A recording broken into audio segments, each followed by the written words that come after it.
A very warm welcome to everyone who has joined us today. I hope you and your families are in good health. My name is Kumudini, and I will be your host for today's webinar. With me is Isha, who will be the moderator for the webinar. This is the first session from the HR Tech Integration Masterclass webinar series by Harbinger Systems. This session on delivering seamless learning experience will focus on seamless integration of learning management systems, learning experience platform, and other HR tools, and a few methods of content integration. And now it's time to introduce our speakers for the event. The session will be delivered by two of our integration experts from Harbinger, Mahesh Kumar Kharade and Bharti Satpute. Mahesh boasts of extensive core technology expertise in integration, and Bharti has implemented and led multiple successful integration projects in her career span. With that, I call upon Mahesh. Mahesh, over to you.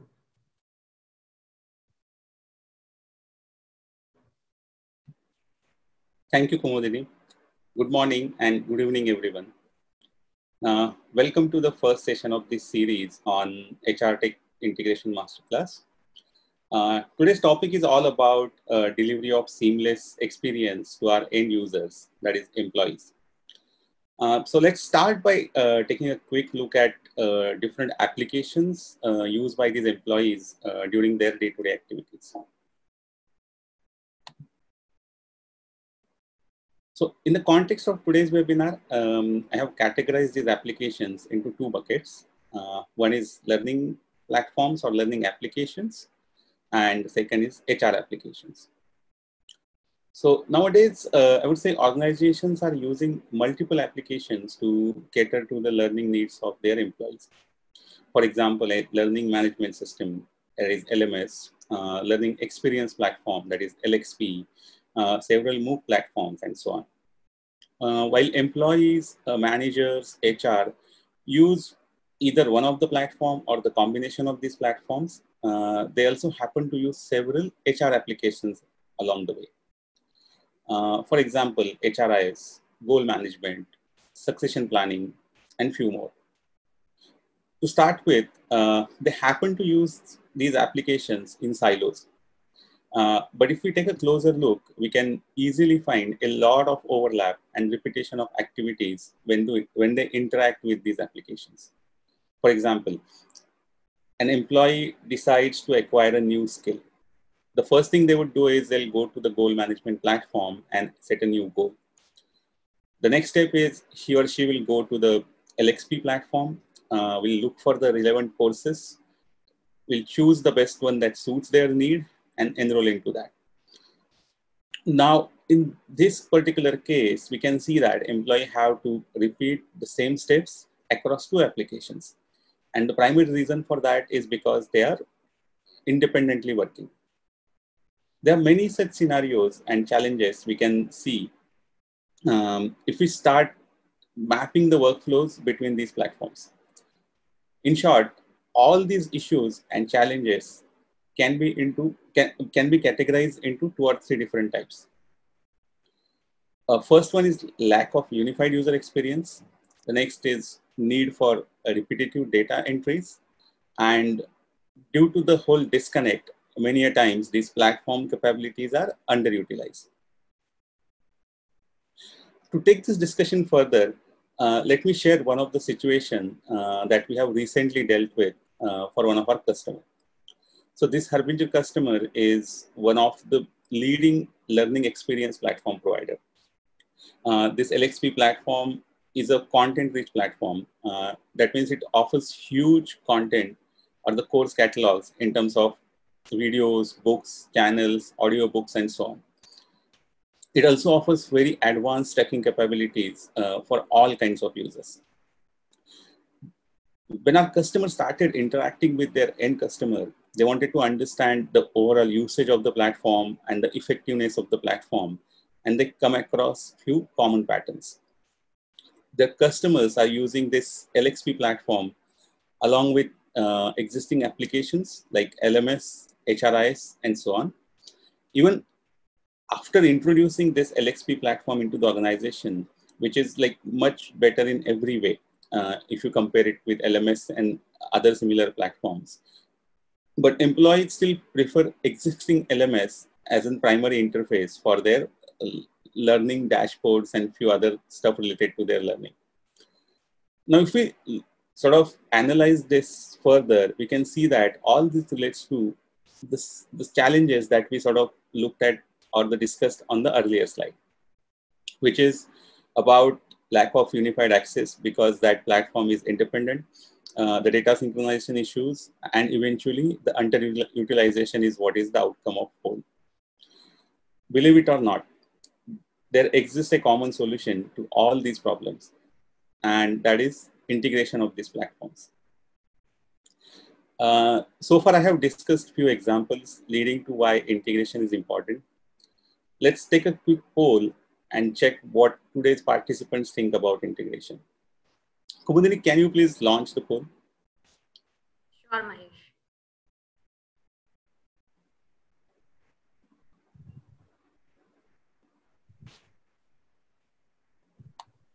So the question is, what type of integrations have you done, or the type of integration needs you have come across? There are a few options on the screen. In case you have different answer, please use the chat box to share it.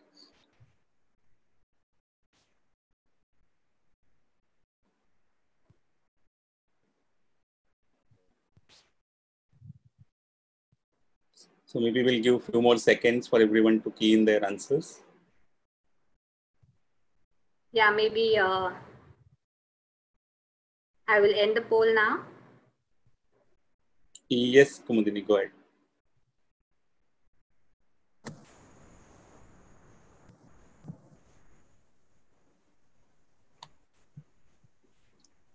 So if we sort of look at the poll, we can see that most of us recognize the need for integration. And I'm sure looking at the answers, some of us even have it in place. Then we can stop sharing.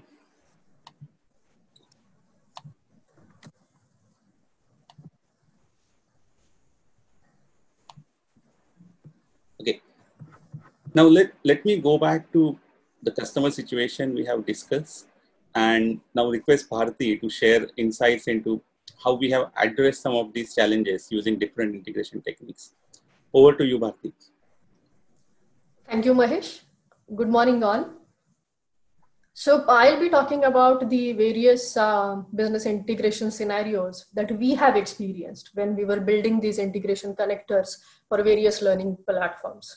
So I would basically like to connect it to the customer situation that Mahesh mentioned, and I will be covering the need part of the integrations, and then we'll connect all the scenarios.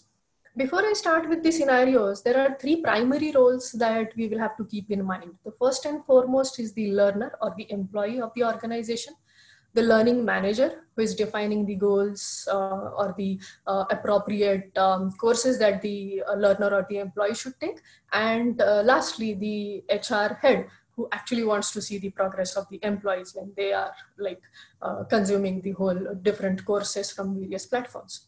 So when we talk about these integrations, we did the integrations with respect to the learning management system, the learning experience platform, and then other content providing platform. So let's start with the first scenario. And this scenario is about the course catalog. So when I say course catalog, it is nothing but a course list. Okay. And the need here was about integrating two different platforms. The customer was having the LMS, which their employees were using for a long time.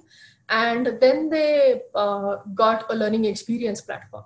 The learners were more inclined to use the LMS as a primary platform. And so the whole need came up to get the course catalog from the learning experience platform into the LMS.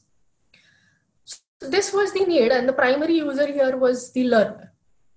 The data exchange that happens between these two platforms is specifically about the courses. and basic details of the course title, course description, what type of course it is, whether it is a video or audio book, whether it is a different channel and things like that.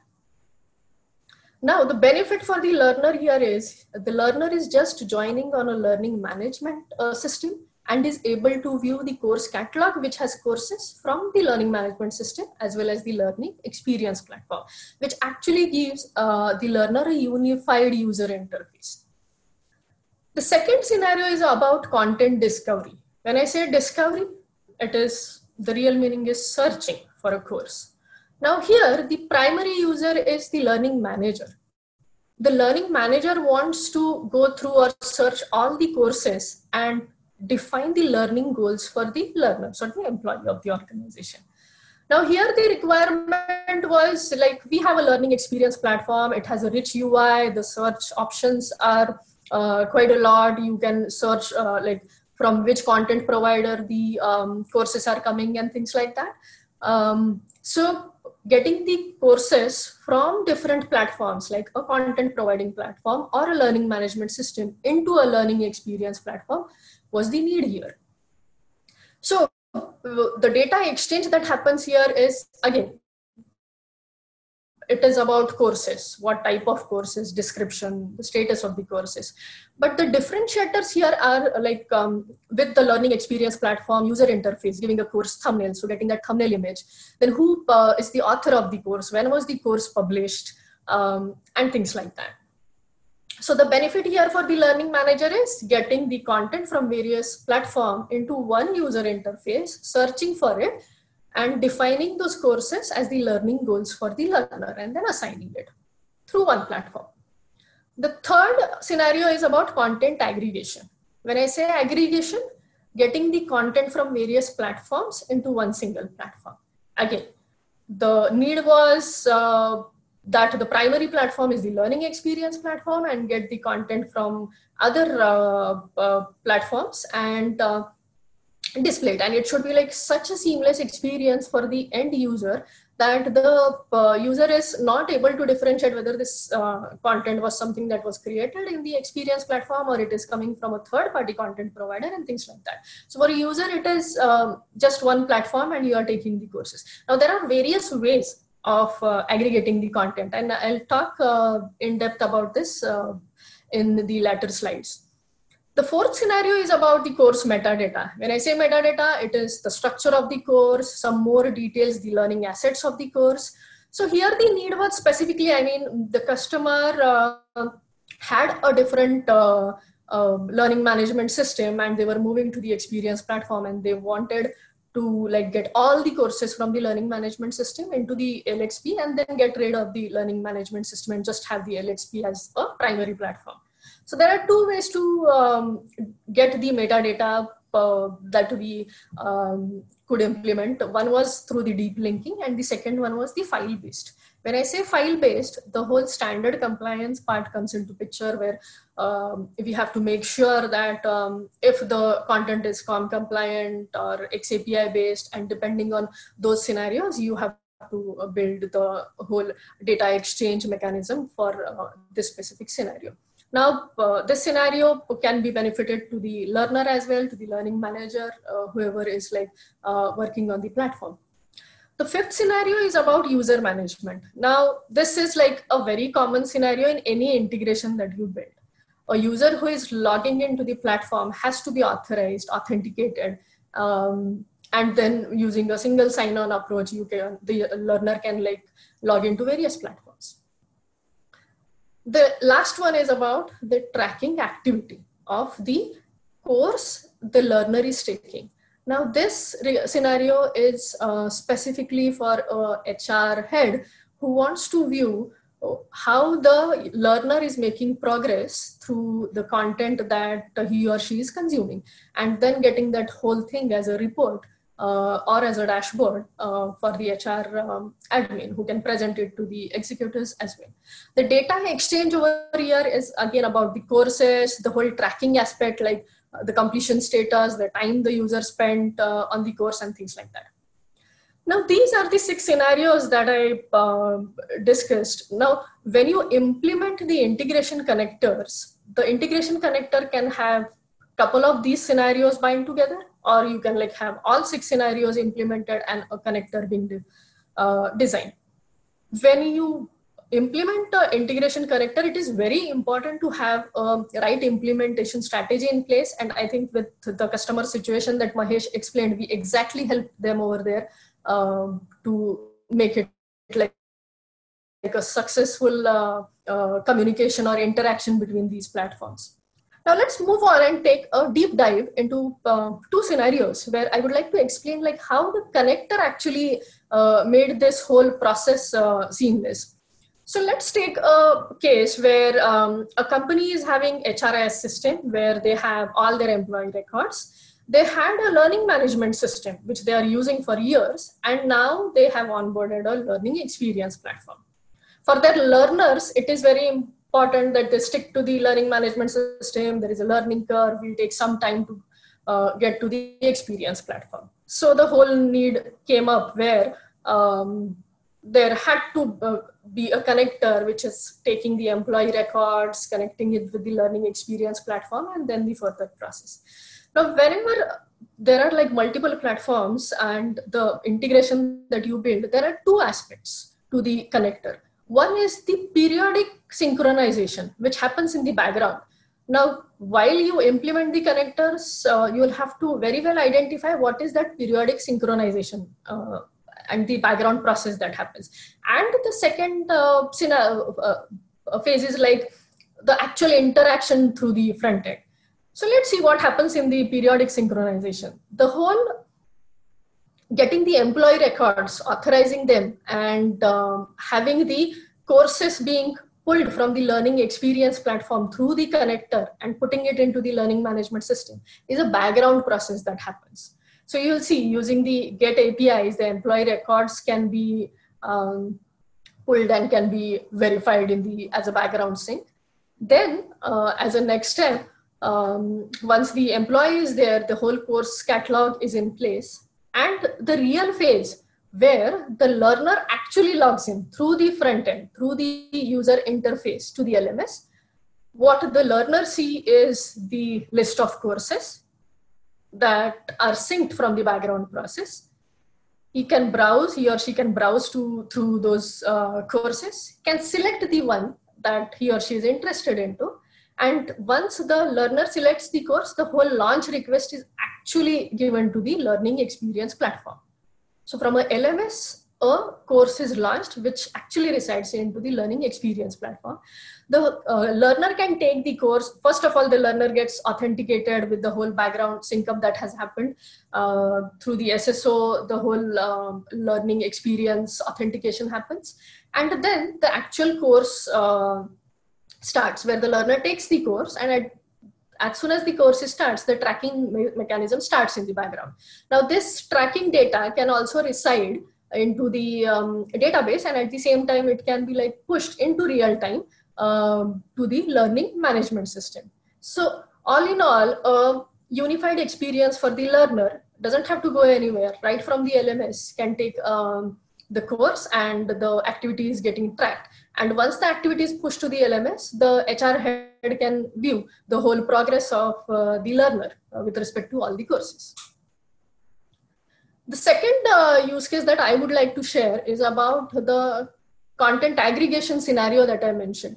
Here we are talking about 2 platforms, the learning experience platform and the MOOC platform. So let's consider Coursera as the MOOC platform for this case. And I would keep the user authentication part aside. We all know that it will be always there in the connector. Let us talk only about the connector piece that we implemented over here. So here the need was like, we have a learning experience platform. We have Coursera.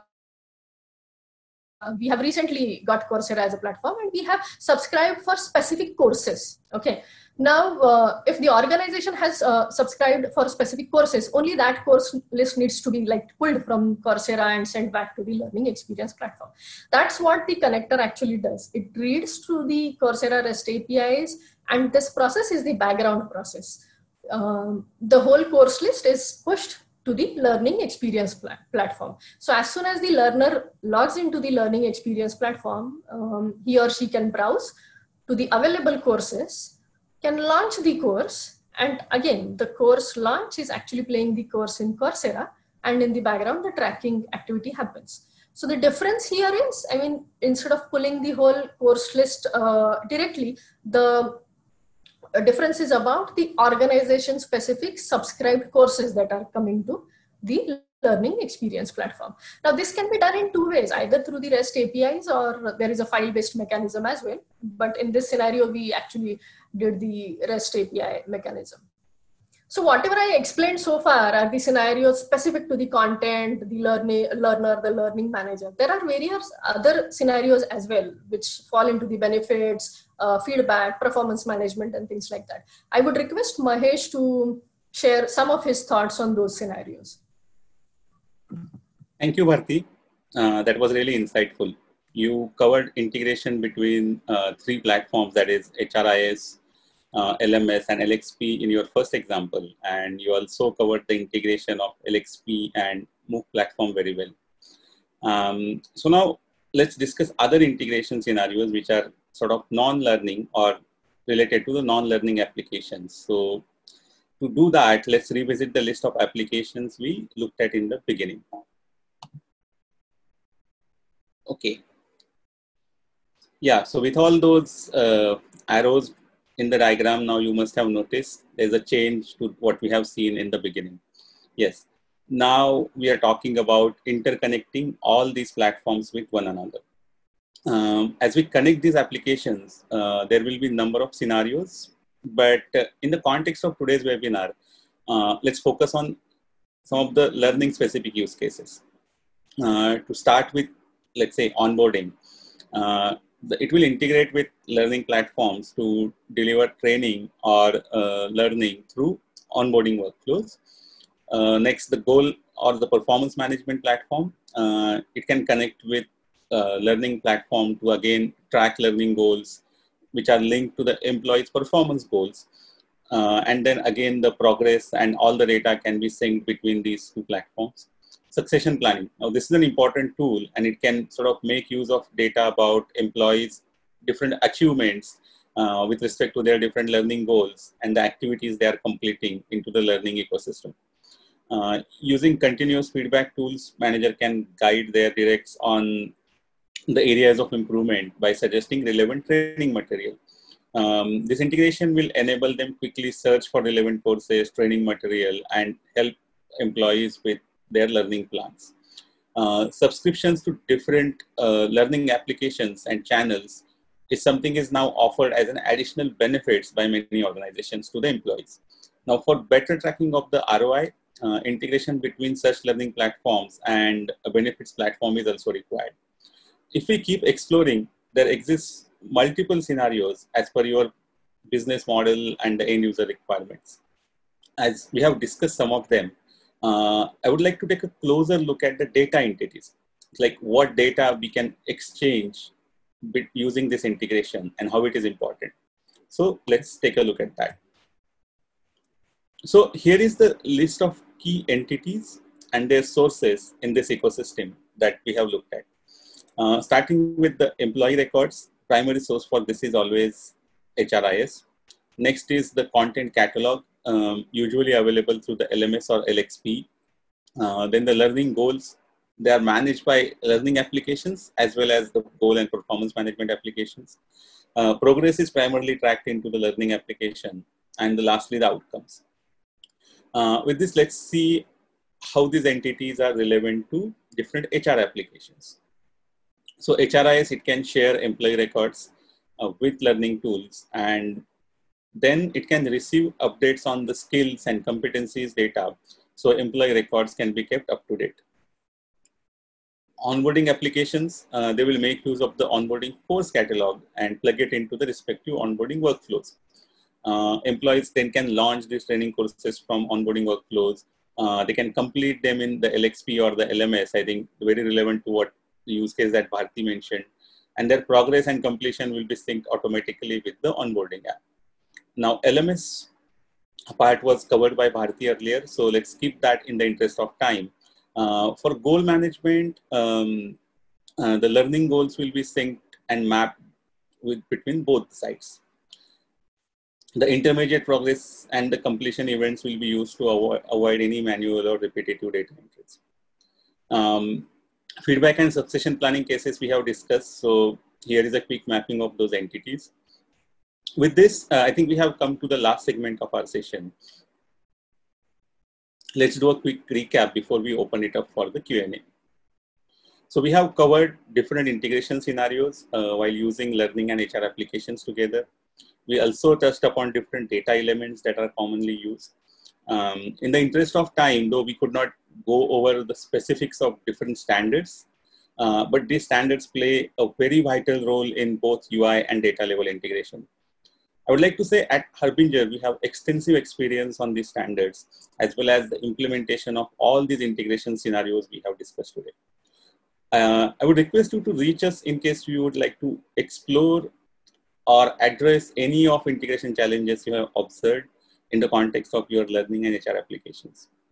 With this, let's move to the Q&A segment for today's session.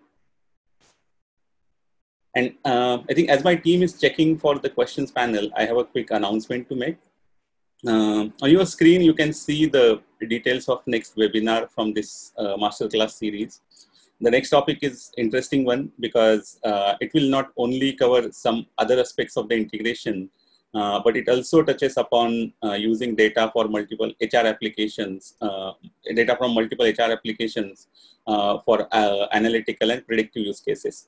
So I request you to check the chat window for the registration link and register your seat. Without any further delay, let's take our first question.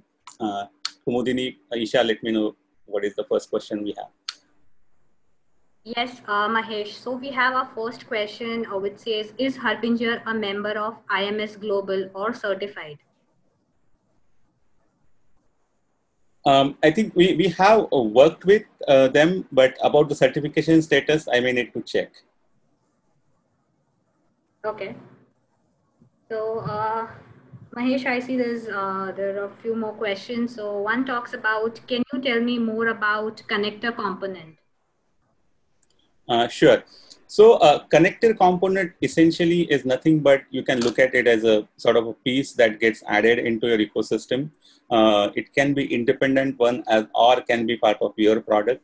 It would sort of enable the data exchange. It acts as a middleware. So it would make use of the APIs or the mechanisms that are available for data exchange like files and so on. And then based on the business logic, it will make that data transfer happen. And I think as Bharti mentioned, it could be real time as well as periodic, where based on the business scenario, it can sort of call APIs from both sides and exchange the data at a certain frequency, or it can be sort of built to work in a real time. So based on, let's say, a learner action, the progress gets tracked back into the LMS or into the LXP at real time. There's one more question. Do you have experience integrating with training and coaching platforms? I'm sure yes, but I'll let Bharti take this one because she has worked with some of those projects very closely. Yeah. So the experience that we have is specifically integrating the HRIS and the learning, the training or coaching platform. I mean, if the platform is having that ability to communicate out with the outside world through the APIs or through the file-based system, yes, we can always do the integrations.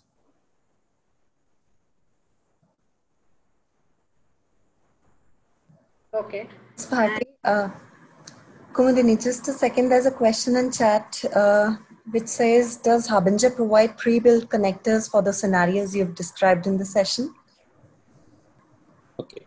So at Harbinger, we build these connectors. So it's like a custom connector built to specific to our customer needs.